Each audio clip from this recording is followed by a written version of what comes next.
নমস্কার মহামার দর্শক মন্ডলী, আমার মা ভাই বোনেরা, শান্তি শৃঙ্খলা বজায় রেখে আপনার ধৈর্য সহকারে নিজের নিজের জায়গা নিয়ে বসে পড়ুন। এই তো পরিমাণ শ্রমিক সোসাইটি অষ্টশতাব্দী কর্মকারের পক্ষ থেকে আমরা তুলে ধরতে চলেছি দ্বিতীয় ছন্দ পালা। এই নৃত্যের বেলমালার নাম রাখা হয়েছে কুরুক্ষেত্রে কাঁধে পাণ্ডব জননী কুন্তি।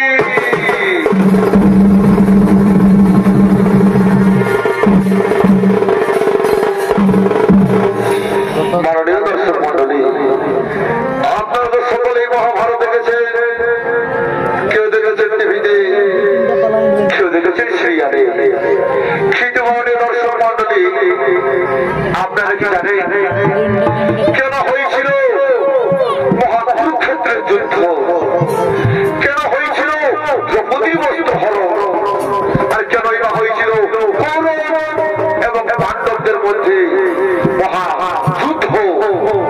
শুধু দর্শক মন্ডলী, এর আসল কারণ ছিল কিন্তু গান্ধারের শকুনি। সে চেয়েছিল তার একমাত্র বোন গান্ধারীকে একজন রাজপুত্রের সাথে বিবাহ দেবে, কিন্তু ভাগ্যের নির্মম পরিহাসে তার বিবাহ হয়েছিল অর্ধ রাজপুত্রের সাথে। সেই অপমান সে সহ্য করতে পারে না, তাই তো সে প্রতিজ্ঞা করেছিল ওই হস্তিনাপুরের কুরুবংশকে সে ধ্বংস করে দেবে। তাই তো মাননীয় দর্শক মন্ডলী, সেই গান্ধারের শকুনি, গান্ধারের শকুনি আপনারে আলোচনা সুস্থ মহান মঞ্চে করছে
কাজ তো হয়ে গেল, ধ্বংস কৌরববংশ ধ্বংস হয়ে যাওয়া। কিন্তু মাননীয় দর্শক মন্ডলী, কিন্তু মাননীয় দর্শক মন্ডলী, আমি তো দুর্যোধনের মামা, তাহলে আমি কেন তাদের ধ্বংস চাইছি, কেন তাদের আমি বিনাশ চাইছি? এর আসল কাহিনী আপনারা শুনতে চান, এর করুণ দৃশ্য আপনারা শুনতে চান মাননীয় দর্শক মন্ডলী? না,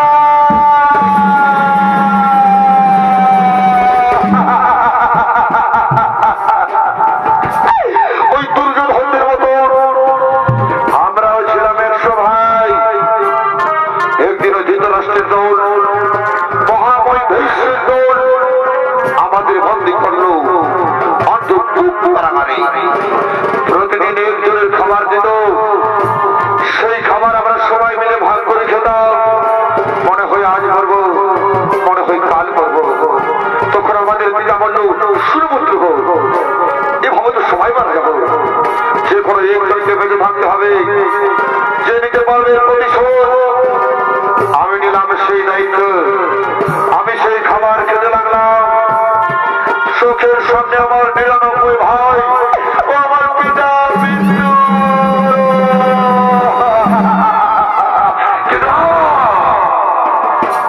আমি চোখের জল মুছে নিলাম, প্রতিজ্ঞা করলাম ওই কৌরব বংশ ধ্বংস করে দেব।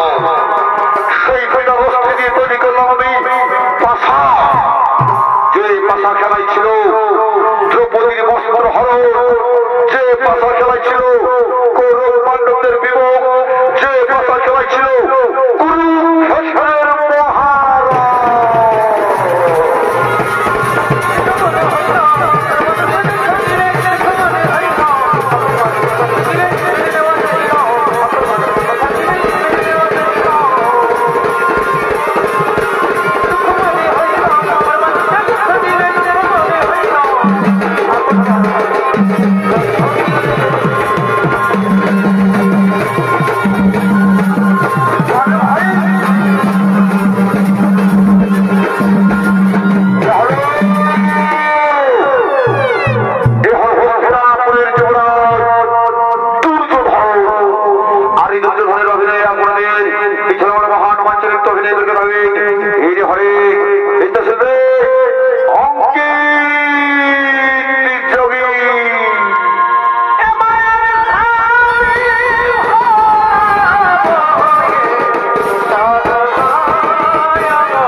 অপমান করেছিল, তুমি তোমাকে ওই অঙ্গরাজ্যের রাজা বানিয়ে আমাকে বিদ্রোহ করেছিল বন্ধু।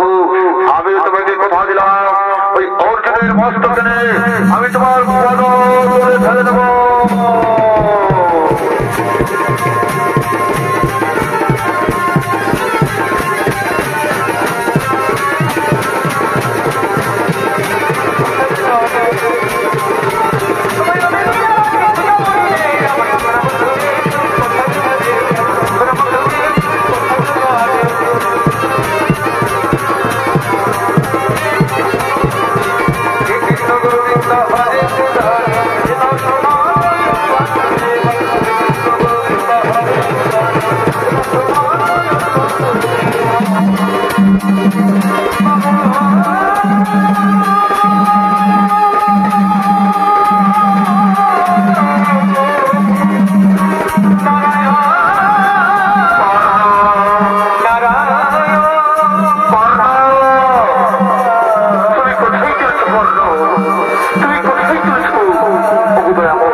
তুমি ধর্মের মধ্যে ফিরে এসো কর্ণ, তুমি পাণ্ডব শিবিরে ফিরে এসো।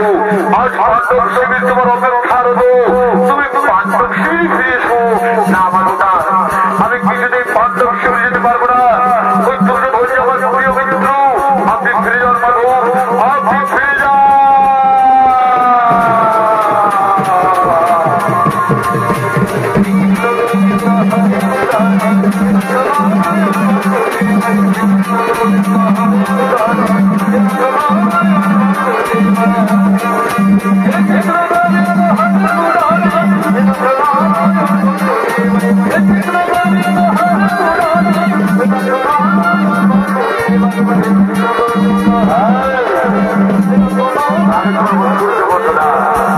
আমি কোনো সূর্য মতো না।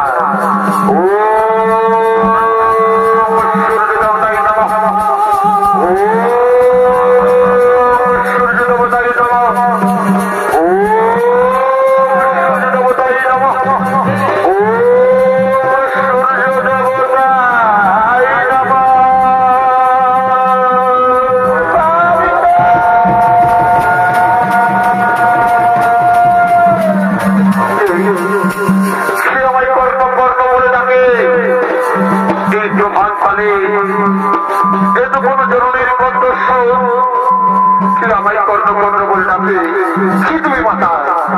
একটিবার আমার সামনে এসে দেখা দাও, একটিবার আমার সামনে এসে দেখা দাও। তুই তো একটিবারে দেখাতে বাবা, এই অভাগিনী মাকে আর জ্বালা দিসনি পুত্র। ছুটে আই বাবা, ছুটে আই অভাগিনী মায়ের কাছে। পুত্র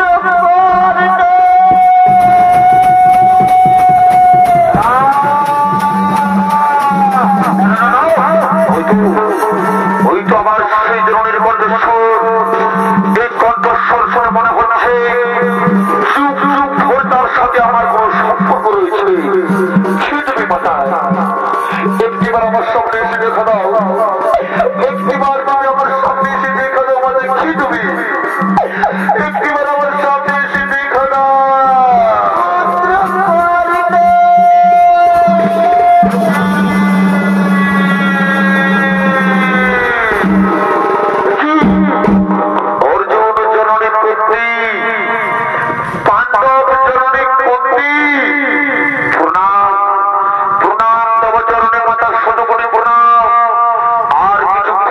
শুরু হবে তোমার পুত্রদের সাথে আমার মহারণ। এবার সবাই চলছে শিশু ভাষা অর্জুন জননী কর্মী, পাণ্ডব জননী কর্মী। তুই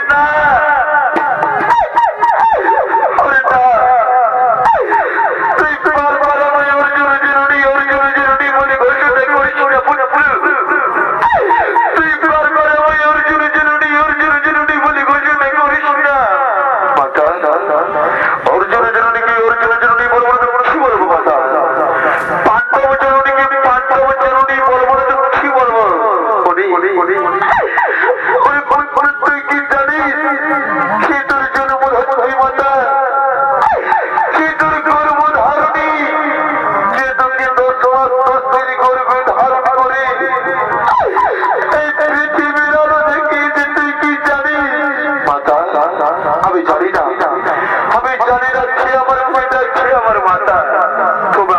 মাতা, ওই অধীর মোর পিতা, ওই রাধাপুর মাতা।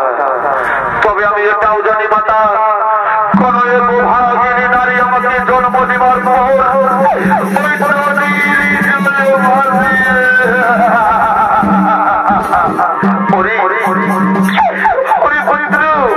মাতা, তুমি কি জানো সে আমার গর্ভধারণী, সে আমার জন্মধাত্রী? তুমি কি জানো? আমি জানি সে তোর গর্ভধারণী, সে তোকে জন্ম দিয়েছি, সে তোকে 10 বছর তিনি গর্ভে ধারণ করে পৃথিবীর আলো দেখিয়েছে। আমি জানি পুত্র। মাতা, তুমি জানো সে আমার গর্ভধারণী, সে আমার জন্মধাত্রী? তাহলে আমায় বলে দাও না, সে আমার জন্মধাত্রী, সে আমার গর্ভধারণী? আমায় বলে দাও না মাতা, আমায় বলে দাও।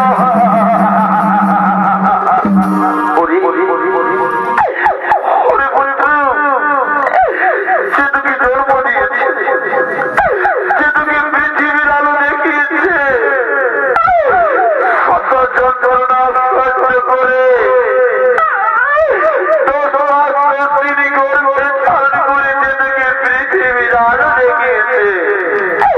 সে যে আর কেউ নয়, এই অর্জুন জননী কুন্তি। আমি বিশ্বাস করতে পারি না, বলো আমি বিশ্বাস করতে পারি না। বিশ্বাস কর, তোকে আমি জন্ম দিয়েছি, তুই যে আমার প্রথম সন্তান, আমি যে তোর মা, তুই যে আমার প্রথম সন্তান। মা, তুমি আমার গর্ভধারণী, তুই আমার জন্মধাত্রী। তাহলে আমি শুধু পুত্র নই, আমি পুত্রেও, আমি রাজপুত্র। আমি শুধু পুত্র নই না, শুধু পুত্র বলে কত লোকে আমায় অপমান করেছে, কত লোকে আমায় ঘৃণা করেছে। আমি শুধু পুত্র নই, আমি পুত্রেও, আমি রাজপুত্র, আমি পুত্রেও, আমি পুত্রেও।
শ্রীরাম যুবরাজ্য আমাকে মৃত্যু করে অঙ্গ রাজ্যের রাজা বানিয়ে আমাকে কাছে নিয়েছিল মাথায়। আমি তার সাথে কিভাবে বিশ্বাসঘাতকতা করতে পারবো মাতা? আমি পারবো না মাতা, আমি পারবো না, আমি পারবো না।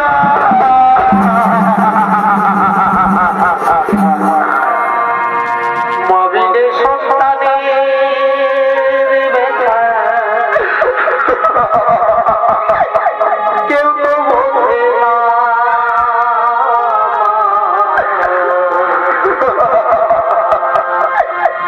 মবিনের সন্তানের ব্যথা কেউ তো বোঝে না।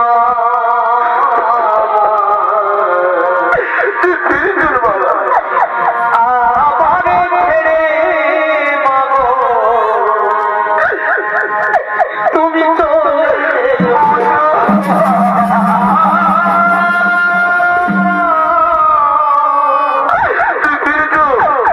আমারে ছেড়ে মাগো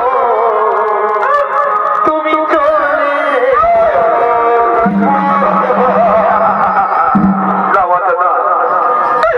আমি যেতে পারবো না মাতা, তুমি চলে যাও।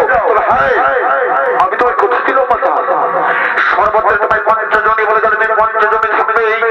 আমি তোমায় কথা দিলাম, আমি আমার চার ভাইকে পারবো না। ওই কুরুক্ষেত্রের যুদ্ধে ওই অর্জুন থাকবে, না হয় আমি থাকবো। আমি তোমায় কথা দিলাম মাতা, আমি তোমায় কথা দিলাম।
Thank you.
থেকে রড এসেছে শুধু কর্ণ শুধু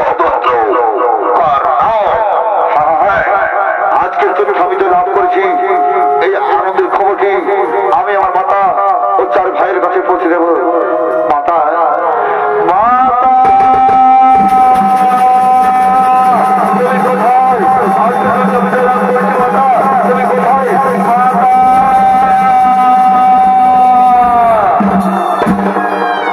আরে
আমরা শ্মশান ঘরে নিয়ে যাবো সৎকাজের জন্য, আমরা শ্মশান ঘরে নিয়ে যাবো সৎকাজের জন্য।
তাহলে আগে কেন বলনি এই অপরাধ করল আমার দুষ্ট ভাই অর্জুন?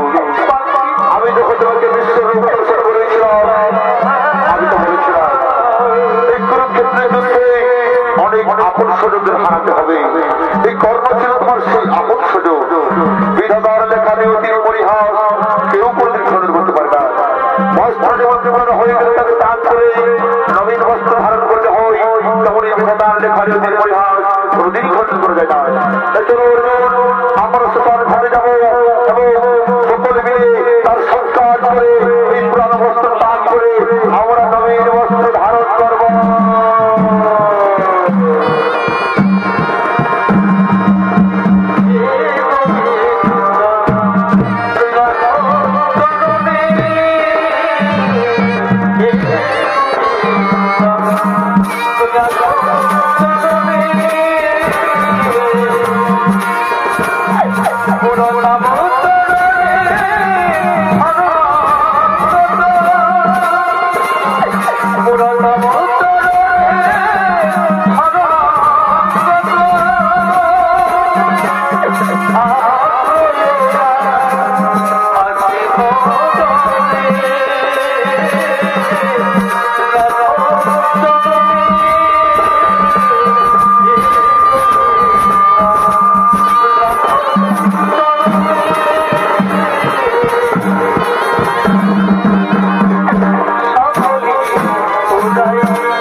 Yeah.